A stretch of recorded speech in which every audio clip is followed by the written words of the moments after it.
Uma mulher em Nikkei, ela pergunta: os embriões congelados que sobraram da utilização de clínica de reprodução assistida têm alma? São vidas?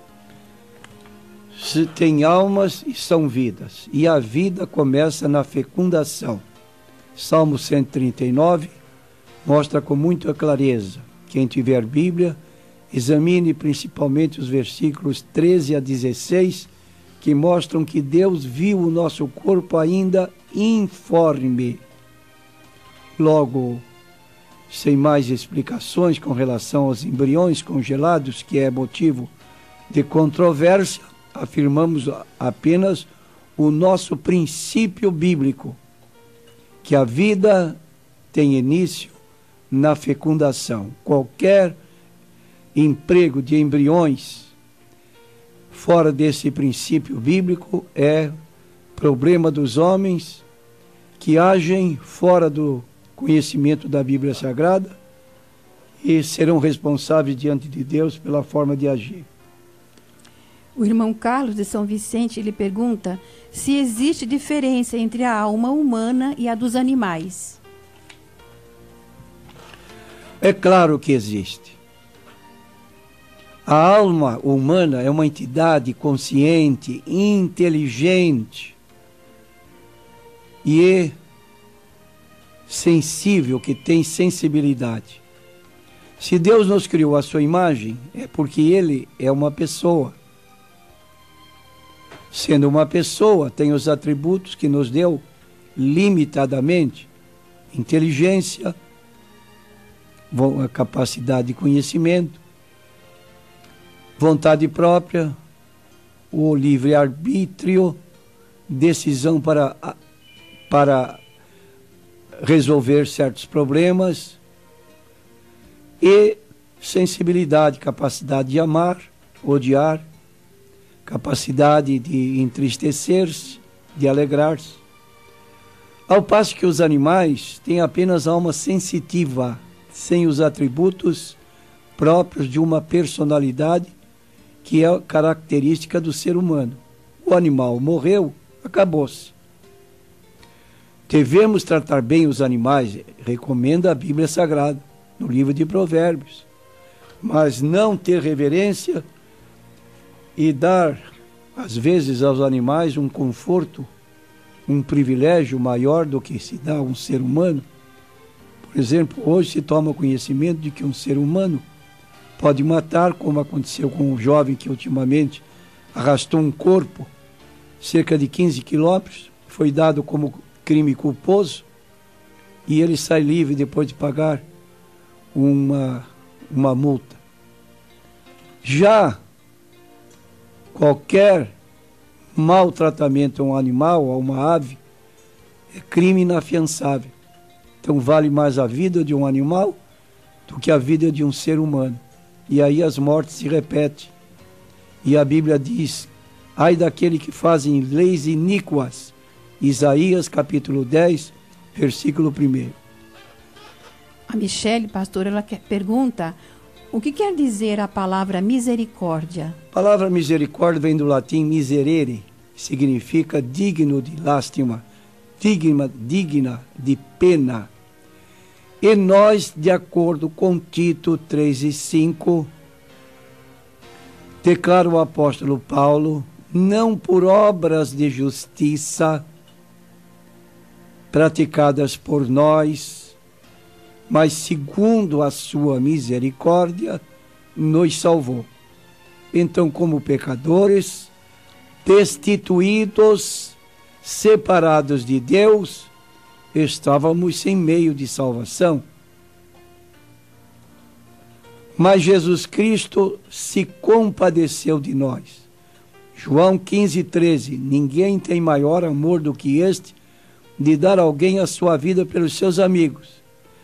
Nos amando, entregou sua vida em nosso lugar. Logo, minha fé em Cristo e na obra que Ele fez por mim na cruz do Calvário, desde que eu exerça a fé naquilo que Ele é e o que Ele fez, eu estou salvo. Então, a palavra misericórdia tem esse sentido. É a oração do publicano. Ó Deus, sê misericordioso para mim, pecador. Esta oração que eu devo fazer. Tem misericórdia de mim, pecador.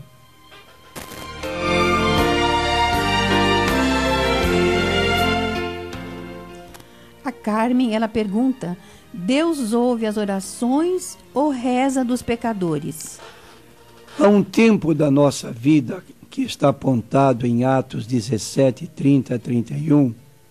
Deus não leva em conta os tempos da nossa ignorância.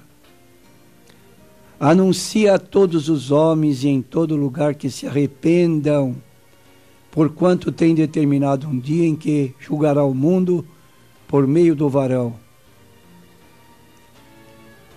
E dele deu prova, ressuscitando dos mortos. Então há um tempo na nossa vida que nós oramos a Deus e não sabemos como pedir.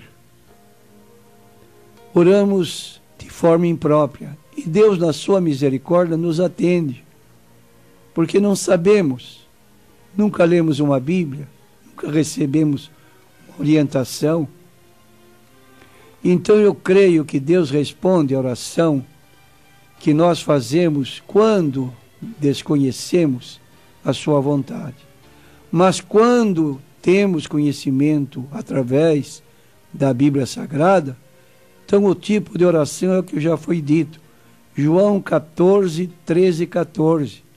Tudo que pedires ao Pai, em meu nome, o nome de Jesus, Ele ouvirá. Jesus responde.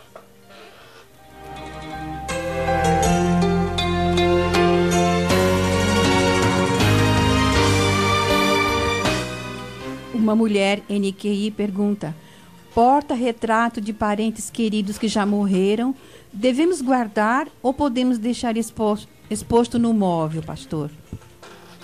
Aquilo que a pessoa quiser fazer, pode deixar exposto na sala de visitas, como também pode guardar.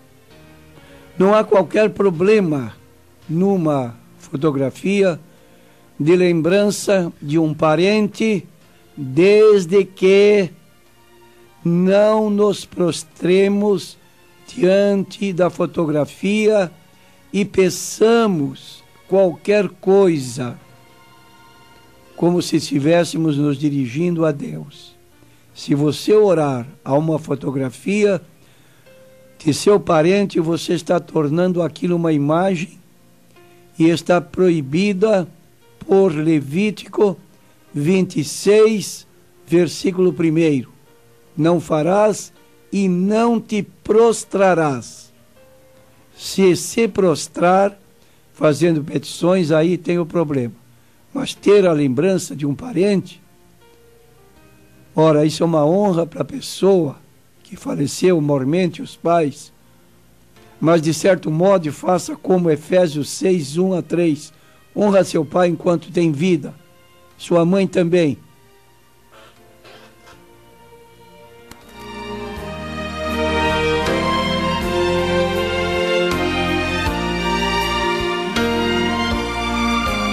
Agora a pergunta do Carlos: pastor, poderia me definir o que é seita e heresia? Duas palavras que são tiradas da mesma raiz, do grego airesis. Queremos dizer, então, que a palavra seita, ela tem um sentido que nós empregamos de modo um pouquinho diferente do que empregamos seita. Por exemplo, na Bíblia aparece a palavra seita algumas vezes. E nós dizemos então que seita é um grupo religioso que tem doutrinas que divergem da Bíblia Sagrada. Repetindo, é um grupo religioso que tem doutrinas, ensinos que divergem da Bíblia Sagrada. Essa palavra aparece em Atos 15, versículo 5, quando fala da seita. 2. saduceus e também fariseus, em 15:5 de Atos, repetindo, em Atos 5:17.